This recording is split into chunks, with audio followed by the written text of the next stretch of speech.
ଯାହା ହଉ କବିଗୁରୁକୁ କିଛି ସଂସ୍ଥା ବା କିଛି ସଂଗଠନ ଆଜି ସେମାନଙ୍କର କବିତା ପାଠନ କରି ସାରା ବିଶ୍ୱରେ ଓଡ଼ିଆ ଭାଷା ସାହିତ୍ୟକୁ ସମୃଦ୍ଧ କରିପାରିଛି। ସେଥିପାଇଁ କିଛି ସଂଗଠନକୁ ସ୍ୱାଗତ। ସେଥିମଧ୍ୟରୁ ସର୍ବଶେଷୀ ଗୋଟେ ସାହିତ୍ୟ ପତ୍ରିକା ସେ ଆମମାନଙ୍କୁ ଡାକି ଆଜି ଆମ ଏଇ ଯୋଉ କବିତା ପାଠ ଚକ୍ର କରିଥିବ ତାଙ୍କୁ ମଧ୍ୟ ସ୍ୱାଗତ ଜଣାଉଛି। ମୁଁ ଶ୍ରୀ ତ୍ରିଲୋଚନ ବିଶ୍ୱାଳ କବି କଳିକା, ମୁଁ କାକଟପୁରରୁ ଆସିଛି, କାକଟପୁର ମଙ୍ଗଳାଙ୍କ ପାଖରୁ ଆସିଛି। ଯାହା ହଉ ଗୋଟେ ବିରାଟ ସାହିତ୍ୟ ସମାରୋହ ସୃଷ୍ଟି କରିବା ପାଇଁ କିଛି ସଂଗଠନ ବା ଓଡ଼ିଶା ସରକାର ସେଥିପାଇଁ ଯଦି ଆଉ ଟିକେ ଚେଷ୍ଟା କରନ୍ତେ ତାହେଲେ ନିଶ୍ଚିତ ଭାବେ ଓଡ଼ିଶାରେ ଓଡ଼ିଆ ଭାଷା ସଂସ୍କୃତି ପ୍ରତି ବିଶେଷ ଲୋକମାନଙ୍କର ଆଗ୍ରହ ସୃଷ୍ଟି ହୁଅନ୍ତା। ଓଡ଼ିଆ ଭାଷା ପ୍ରତି ଯେଉଁ ସରକାର ପ୍ରଚାର କରୁଛନ୍ତି ଯେ ଓଡ଼ିଆ ଭାଷାକୁ ଅଗ୍ରାଧିକାର ଦେଇ ପ୍ରତି ସରକାରୀ ନୋଟରେ ବା ସବୁ ସରକାରୀ ଅକ୍ଷରରେ ଓଡ଼ିଆ ଭାଷା ଲେଖିବା ପାଇଁ ତାହା ଆଉ ଟିକେ ସମୃଦ୍ଧ ହୁଅନ୍ତା। କିନ୍ତୁ ଆଜି ମୋର କବିତାର ଶୀର୍ଷକ ଥିଲା ଫଗୁଣ ଆସିଛି ବୋଲି ଚାରିଆଡେ ଆମ୍ବ ବଉଳିଛି, ତା ଗଛରେ ମଧ୍ୟ ଫୁଲ ଫଳିଛି। ଫଗୁଣ ଆସିଛି ବୋଲି ଚାରିଆଡେ ଆମ୍ବ ବଉଳୁଛି ଏବଂ ଥୁଣ୍ଟା ବର ଗଛରେ ଆଜି ଫୁଲଟିଏ ଫୁଟିଛି। ଯାହା ହଉ ଆଉ କିଛି କବିତା ଅଛି ଯାହା ଫଗୁଣର ଏ ଯୋଉ ଫଗୁ ଖେଳ ସମସ୍ତଙ୍କ ମନରେ ଭରି ଦଉ ଆନନ୍ଦ ଉଲ୍ଲାସ ଏବଂ ଆଜିର ମଣିଷ ଯେମିତି ଖୁସି ଓ ସୁଖରେ ରହୁ। ଆଉ ଏକଥା ମୋର ଚିନ୍ତାଧାରା ଏବଂ ମୋର ଭାବନା। ମୁଁ ସମସ୍ତଙ୍କୁ ନମସ୍କାର ଓ ଶୁଭେଚ୍ଛା ଜଣାଉଛି। ମୁଁ ପାଖାପାଖି ମୋର 235 କବିତା ଲେଖୁଛି। ମୁଁ କଲେଜ କ୍ୟାରିୟରରୁ କବିତା ଲେଖି ଆସେ। 235 ବର୍ତ୍ତମାନ ମୋର ପାଣ୍ଡୁଲିପି ଅଛି। ଗୋଟେ ଖୁବ ଶୀଘ୍ର କବି କଳିକା ଗୋଟେ ବହିଟି ଛପେଇବା ପାଇଁ ଚେଷ୍ଟା ଚଲେଇଛି। ଯାହା ହଉ ମୁଁ ଡକ୍ଟରେଟ୍ ପାଇଛି ବହୁତ ଆଉ ସମ୍ମାନିତ ହେଇଛି 250 ଖଣ୍ଡେ ମାନପତ୍ରର ଅଧିକାରୀ ମୁଁ ସମ୍ମାନିତ ହେଇଛି। ଏହା ମୋର ଗୋଟେ ନିଶା ପେଶା ନୁହେଁ। କବିତା କବିତା ମୋର ସବୁଠୁ ବେଶୀ ଭଲ ଲାଗେ। କବିତା ମୋର ଚିରସ୍ମୃତି ସତେ ଯେମିତି ମୋର ବେଳେ ବେଳେ ବହି ଆସେ ବାଡ଼ିପଟ କଦଳୀ ବେଡ଼ାରେ ଏପରି ଗୋଟେ ଚିନ୍ତାଧାରା ଭିତରେ କବିତାକୁ ନେଇଛି। କବିତା ମୁଁ ବହୁତ ଭଲ ପାଏ ଆଉ ଭାବନାର ସବୁଠୁ ଶେଷରେ ମୋର କବିତା। ଆଗାମୀ ଯୁବପିଢି ମାନେ ପ୍ରତିଟି ମଣିଷ ଓଡ଼ିଆ ଭାଷା ସାହିତ୍ୟର ସମୃଦ୍ଧି ପାଇଁ ଠିକ ମଧୁସୂଦନ ଦାସଙ୍କ ପରି ଓଡ଼ିଆ ଭାଷାର ସମୃଦ୍ଧ ପାଇଁ ସମସ୍ତେ କବିତା କିଛି କିଛି ଭାବନାର ମନର ଭାବନା ନେଇ କବିତା ଲେଖନ୍ତୁ, ଗଳ୍ପ ଲେଖନ୍ତୁ, ଉପନ୍ୟାସ ଲେଖନ୍ତୁ, କଥା ସାହିତ୍ୟ ଲେଖନ୍ତୁ। ଏସବୁ ଲେଖିଲା ଫଳରେ ଓଡ଼ିଆ ଭାଷା ସମୃଦ୍ଧ ହବ। ଆଗାମୀ ପିଢି ଯେଉଁ ଆସିବେ ସେମାନେ ନିଶ୍ଚିତ ଭାବେ ଆମର ଯେଉଁ ଓଡ଼ିଆ ମାନଙ୍କର ଦର୍ଶନ, ଓଡ଼ିଆ ମାନଙ୍କର ସାହିତ୍ୟ ଆ ପ୍ରତି ଆକର୍ଷିତ ହେବେ ଆଉ ନିଶ୍ଚିତ ଭାବେ ଓଡ଼ିଶା ଭାଷା ସାରା ବିଶ୍ୱରେ ପ୍ରତିପାଦିତ ହୋଇପାରିବ। ଏଇ କବିତା ଲେଖିକି ଆପଣ କିଛି ରାଜ୍ୟସ୍ତରୀୟ କିମ୍ବା ଜାତୀୟ ସ୍ତରୀୟ ଆୱାର୍ଡ ପାଇଲେଣି? ମୁଁ କବିତା ଲେଖି ଡକ୍ଟରେଟ୍ ଆୱାର୍ଡ ପାଇଛି, କବି କଳିକା ଆୱାର୍ଡ ପାଇଛି, କବି ରତ୍ନ ପାଇଛି, ସରଳା କବି ପାଇଛି, ବହୁତ ଆୱାର୍ଡ ପାଖାପାଖି 100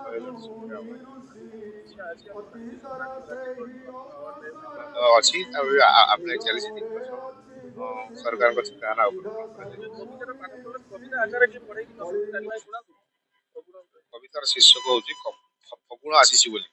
ଉପ୍ରିଆ ଗଭରେ 7 ରଙ୍ଗ ଟାଣି ଫଗୁଣ ଆସିଛି ବୋଲି ବୁଲି ପିଆଟା ହସେଇ ଖେଳି ନିଜେ ଅବିରର ହୋଇ କଥା ଦେଇଥିଲା କଥା ମୋର ଛୁଇଁ ଦେବତା ତାରା ମନ୍ଦିର ମୋ ଭାବନା ଜୁଇ ଯେ ପାଣି ପକାଇଲା ଭିଜାଇ ଆଖିର ଲୁହ। ପ୍ରିୟା ମନ ସିନା ଆନ 7 ଅବିରର ଇନ୍ଦ୍ରଧନୁଟି ଭାବି ଅନ୍ଧ ଭାବନାରେ ସିଏ ଥିଲା ଦେବୀ ଆଙ୍କୁଥିଲି କେତେ ଛବି। ତା ପାଇଁ ଲେଖିଛି ରାତିର ସପନ କେତେ କାହାଣୀର ପେଢି। ଉପ୍ରିଆ ଭାଙ୍ଗିଲା ମୋ ମନ କୁଟୀର ଚାଲିଗଲା ମୁହଁ ମୋଡ଼ି। ପାଦରେ ପାଉଜି ହାତରେ ବାହୁଟି କଥାରେ ରକ୍ତ ବଟିକା ଦିଗ୍ବଳ ଚିରି ଆସୁଛି ମୋ ପ୍ରିୟା ମନେ ତାର ନାହିଁ ଆଶଙ୍କା। ଭିଜେଇ ଦେଇଛି ତା ପ୍ରେମ ଫଗୁରେ ଯାଇଛି ଟିକେ ଚହଲି ମନେ ପକାଉଛି ଫଗୁଣ ପ୍ରିୟା ଆସୁଛି ଆଉ ଥରେ ତୁମେ ଆସନ୍ତ ଫଗୁଣ। ଆମ୍ବ ତୋଟା ଦୋଳ ମିଳେ କାହିଁକି ତା ମଧ୍ୟ ମାନସୀ ପ୍ରିୟା ସେ ହଜି ଯାଇଅଛି କାଳେ ହଜି ଯାଇଅଛି ହେଲା ଡକ୍ଟର ପ୍ରସନ୍ନ କୁମାର ପଣ୍ଡା। ମୁଁ ଲେକ୍ଚର ଅଛି ସାଇ କୃପା ଢେଙ୍କାନାଳ କଲେଜ, ନୀଳାଚଳ କଲେଜ ଭୁବନେଶ୍ୱରରେ।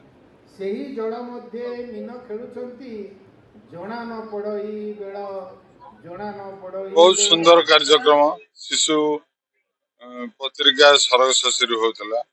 खूब सुंदर कार्यक्रम होता कृषक कोइली गाइला गीत शीत चलीगला गरम आसला कोइली गाइला गीत थिरी थिरी बहे मलय पवन आसिलाणी दोल जात विमान रे बसी ठाकुर बुलिबे घर घर साई साई होली पर्व अबीर खेल मातिबे भौणी भाई शीत चलीगला गरम आसला बढ़ी बढ़ी चले खरा राति छोट है दिन बड़ है तथापि सुंदर धरा ऋतुଙ୍କ ଭିତରେ ରାଜା ଯେ ବସନ୍ତ ଅଳ୍ପ ଶୀତ ଅଳ୍ପ ଖରା ଆମ୍ବ ଗଛ ଡାଳେ ବଉଳ ସମ୍ଭାର ହସି ଉଠୁଅଛି ପରା ଆଜି ଯିଏ ଅଛି କାଲି ସିଏ ଯିବ ଜଗତର ଏହି ରୀତି ବସନ୍ତ ବି ଦିନେ ଏ ଧରାରୁ ଯିବ ବଢିଯିବ ଦିନ ତାତି ଋତୁ ଚକ୍ର ଗୁଳେ 6 ଗୋଟି ଋତୁ ଏକ ପରେ ଆସେ ଆନ ଜଣେ ଯିବ ଜଣେ ଆସିବ ତାପରେ ଲାଗିଥିବ ଏହି ଦିନ ସମସ୍ତଙ୍କୁ ଧନ୍ୟବାଦ ସାର୍ ଆଉ ଗୋଟେ କଥା ଆପଣଙ୍କୁ ଅଧ୍ୟାପକ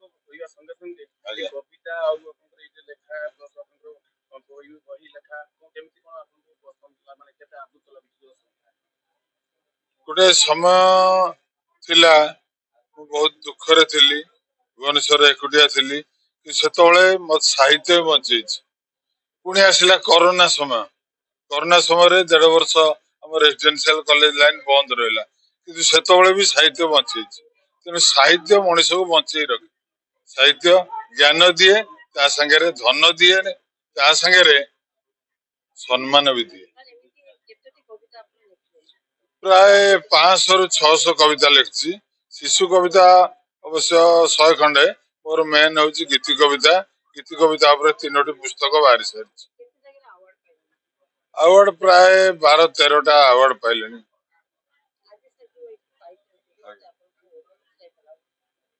ନିଶ୍ଚୟ ତ ଉତ୍ସାହିତ ଲାଗିବ ଆଉ ସମ୍ମାନଟା ତ ଏଇ ସାହିତ୍ୟର ମୂଳ ଜିନିଷ ଧନ ତ ଏତେ ମିଳେନି ସମ୍ମାନଟା ହିଁ ତ ବହୁତ ବଡ ଜିନିଷ ଦେଖିବା ପାଇଁ ମୁଁ ନିଜେ ମଧ୍ୟ ଜଣେ ପ୍ରାଇଭେଟ କଲେଜ ଲେକ୍ଚର ହେଇଥିବାରୁ ମୁଁ ପ୍ରଚୁର ସମୟ ପାଏନି ମନ ଥିଲେ ବି ବେଶୀ ଲେଖିପାରେନି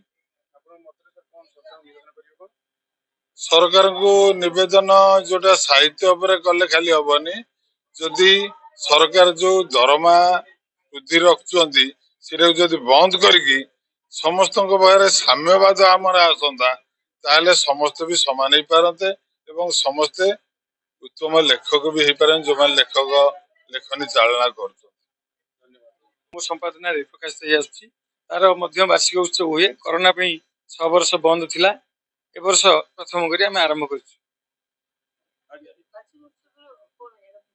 ମୁଖ୍ୟ ହେଲା ଶିଶୁ ସାହିତ୍ୟର ବିକାଶ ଶିଶୁ ସାହିତ୍ୟ କେମିତି ମାନେ ଆଦୃତି ଲାଭ କରିବ ପାଠକାରିତା ଲାଭ କରିବ ପିଲାମାନେ କେମିତି ଶିଶୁ ସାହିତ୍ୟ ପଢିକି ପିଲାମାନେ ତାଙ୍କର ନୈତିକ ଶିକ୍ଷା ପାଇବେ ମନୋରଞ୍ଜନ ପାଇବେ ଏସବୁ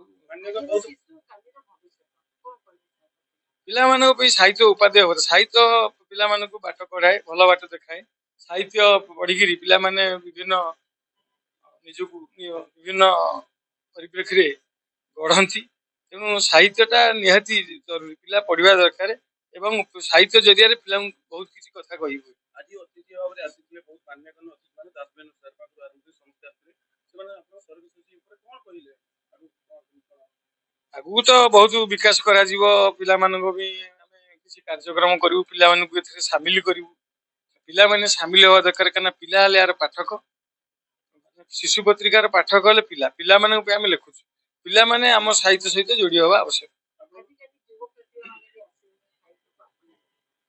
ଆଜ୍ଞା ଆପଣେଇବା ଉଚିତ ଏବଂ ପିଲାର ମନ କଥା ବୁଝି ପିଲାର ଆବଶ୍ୟକତାକୁ ବୁଝିକି ସାହିତ୍ୟ ଲେଖିବା ଆପଣ ଆଜି ସରକାର ସୃଷ୍ଟିରେ ବହୁତ ପତ୍ରିକାମାନଙ୍କୁ ସମ୍ମାନିତ କରିଛନ୍ତି ଶିଶୁ ପତ୍ରିକାମାନଙ୍କୁ ସମ୍ମାନିତ କରାଯିବ ଆମେ ଆଗରୁ ବି କରୁଥିଲୁ ଆମେ କାର୍ଯ୍ୟକ୍ରମ ବହୁତ ଗାଁରେ କରୁଥିଲୁ ପିଲାମାନଙ୍କୁ କରୁଥିଲୁ ତେଣୁ ମୁଁ ଟିକେ ଏକୁଟିଆ ଲୋକ ହଉଛି ପ୍ରାୟ ମୋ ସେଥିରେ କେହି ଟିକେ ସହଯୋଗୀ ନାହାନ୍ତି ତେଣୁ ହେଲେ କରାଯିବ ପିଲାମାନଙ୍କୁ ଆମେ ସାମିଲ କରିବୁ ନିଶ୍ଚୟ ଆପଣଙ୍କର ସରକାର ଅନୁଷ୍ଠାନକୁ ନେଇ ଆପଣଙ୍କର ଆଗକୁ ଲକ୍ଷ୍ୟ କଣ ରଖିବେ ପତ୍ରିକାର କେମିତି ବିକାଶ ହବ ପତ୍ରିକା ତରଫରୁ ବିଭିନ୍ନ ମାନେ ଭଲ ଭଲ ସାହିତ୍ୟ ସବୁ ରଚନା କରାଯିବ ତା ଦେହରେ ପ୍ରକାଶ କରାଯିବ ଉପାଦେୟ ଲେଖା ଦିଆଯିବ ପିଲାମାନେ କିଛି ଶିଖିବେ ପିଲାମାନେ ଖୁସିରେ ପତ୍ରିକା କିଣିବେ